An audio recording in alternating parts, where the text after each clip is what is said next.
Мне заметно.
Туда, да?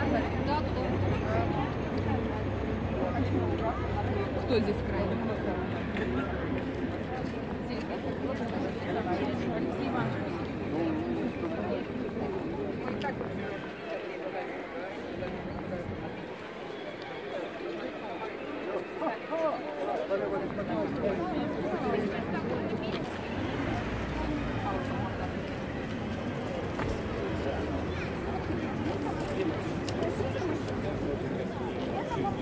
Сначала женщины, сейчас мужики пойдут.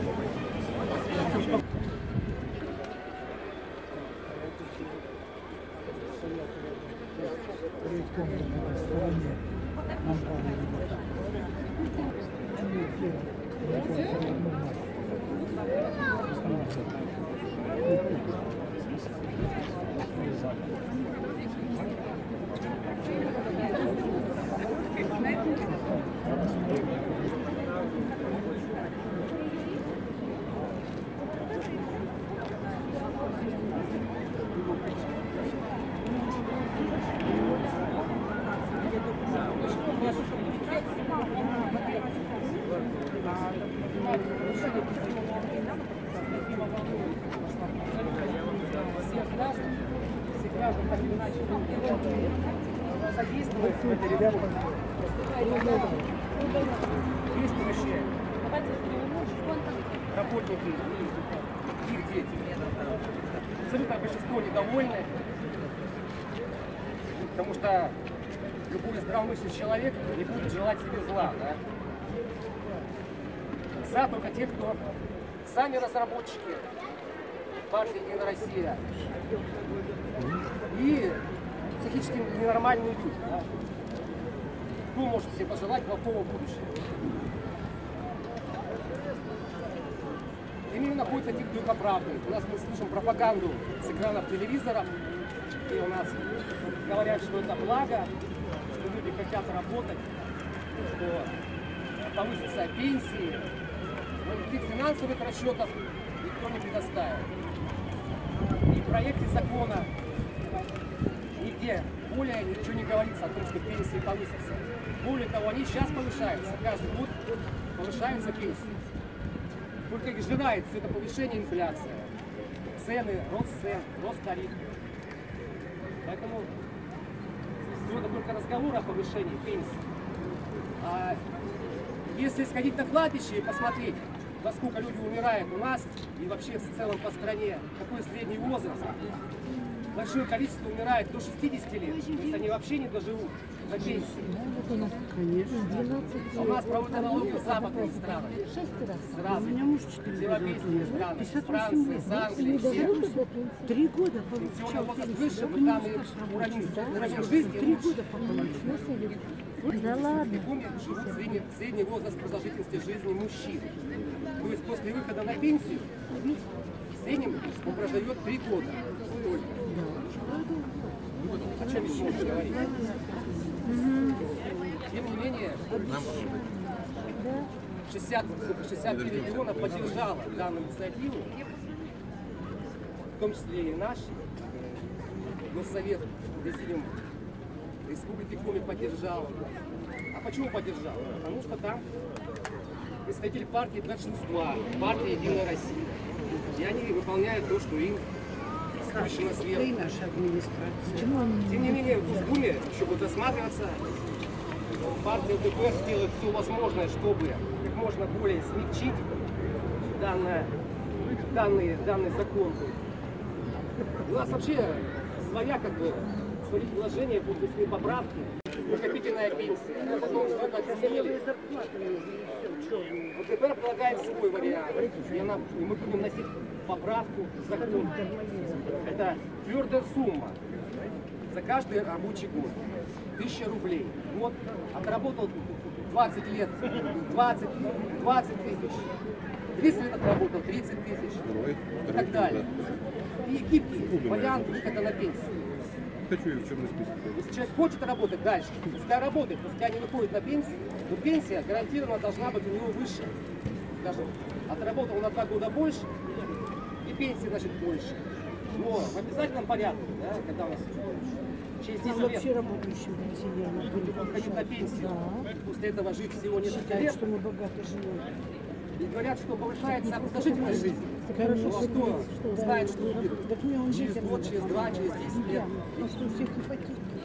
Кризис до квартиры сих пор нужны. идет, санкции и так далее. Сегодня уровень жизни повышается, продолжительность жизни повышается. Надо будет понижаться. Эта величина не постоянная, тем не менее на это дается ссылка. Поэтому вот наши девушки ходят, делают кепочки, у них подписаны листы. Те, кто против, это, конечно, большинство абсолютное. Поставьте свою галочку, подпись. И мы надеемся, что митинги проводят не только у нас в Печоре, проводятся сейчас и в Сыктывкаре, и десятки, сотни митингов уже прошли по всей стране.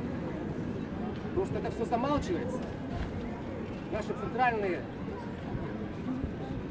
информационные агентства, связанные именно с государством, они молчат об этих митингах, либо дабы сгладить все, чтобы прошло, чтобы народ снова все это проглотил спокойно, более-менее возмущался, и потом все это снова как бы забить.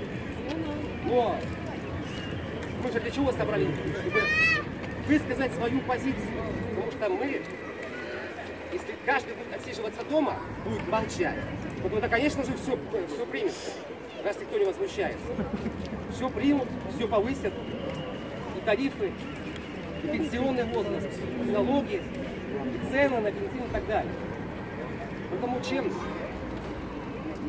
больше будет, чем будет инициативнее будут себя вести граждане, не в рамках бюджета, не в рамках митинга и так далее, тем больше будет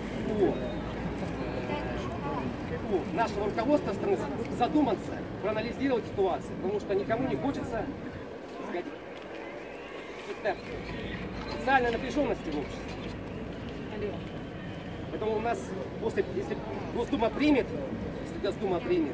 она, скорее всего, примет, есть еще одна инстанция, это президент, он вправе подписать, либо отсрочить вступление в силу данного закона.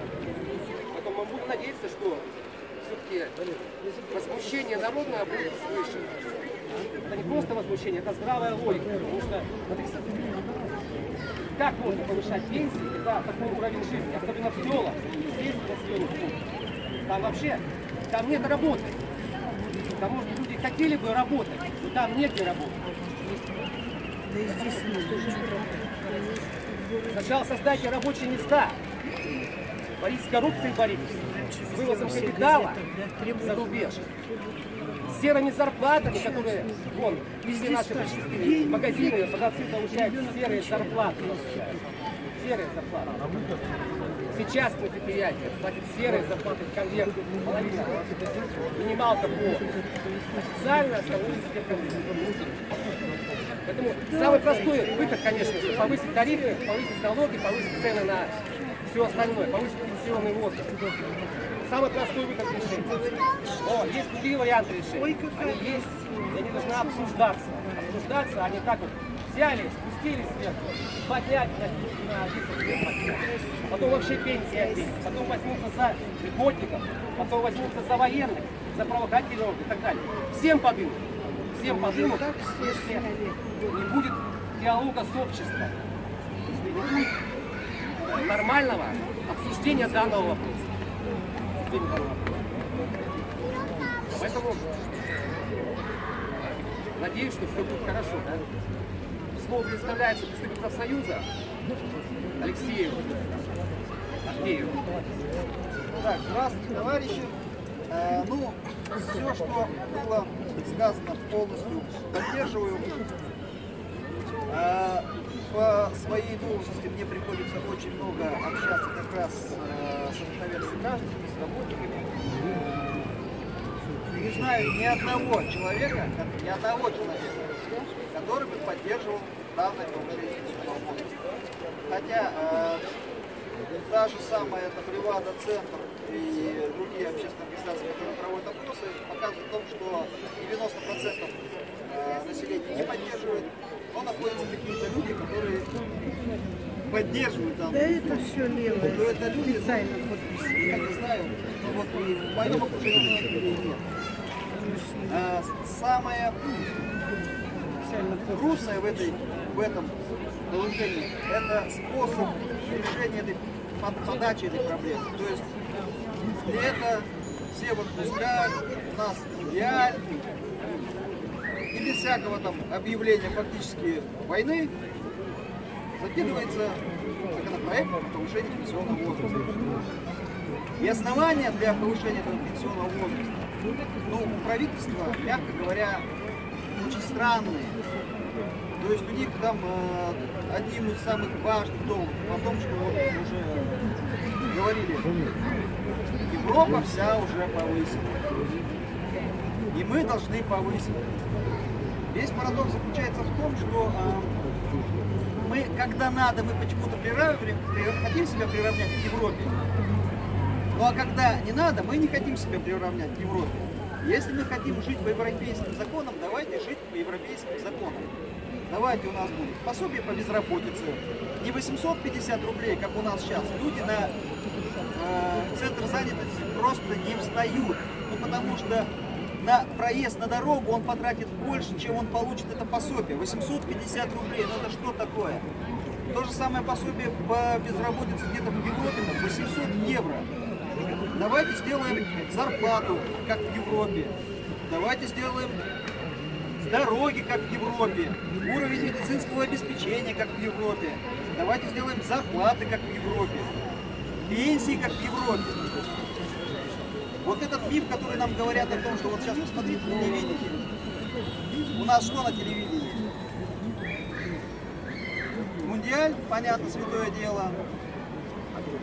Что там еще показывают? Всякие ток-шоу, что там точка, я не точка, там Украина, там не Украина, Сирия, там вот это вот. Тысячи митингов проходит. Где эта информация в СМИ? Нет этой информации в СМИ. Зато по Первому каналу, там, по другим каналам показывают каких-то пенсионеров, там, какой-то там физрук там лежит, ему 73 года, он бежит куда-то там, говорит, как хорошо, я хочу еще работать. Какую-то бабушку там, пенсионерку, которая там акушерку там консультирует людей.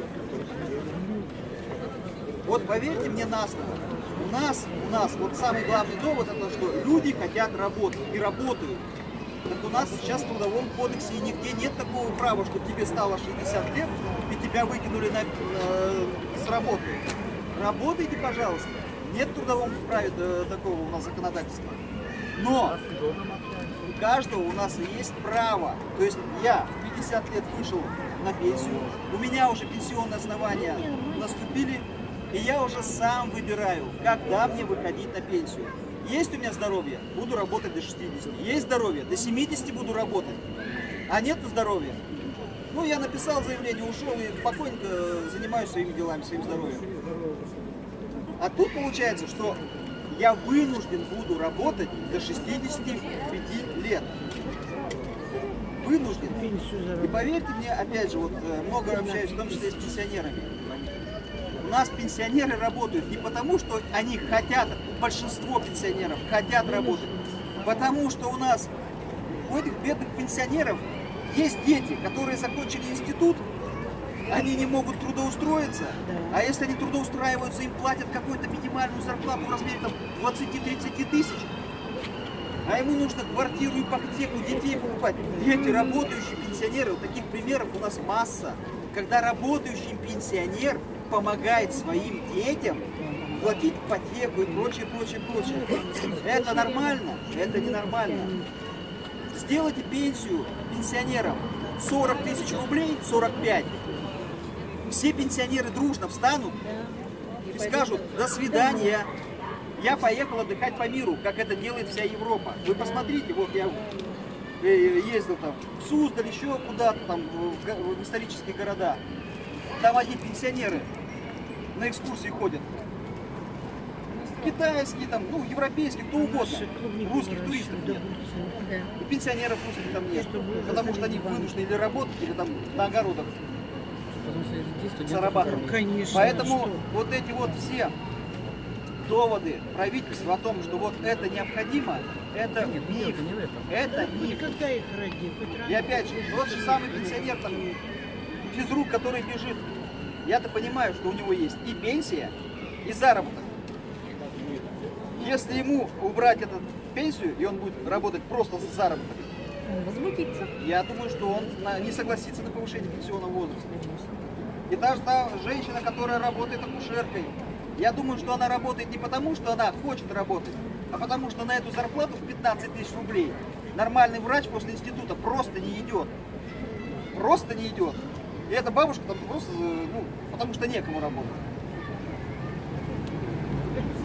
Дальше. Доводы правительства, которые у нас говорят: это демографическая яма. Вроде бы как рождаемость у нас упала и прочее, прочее, прочее.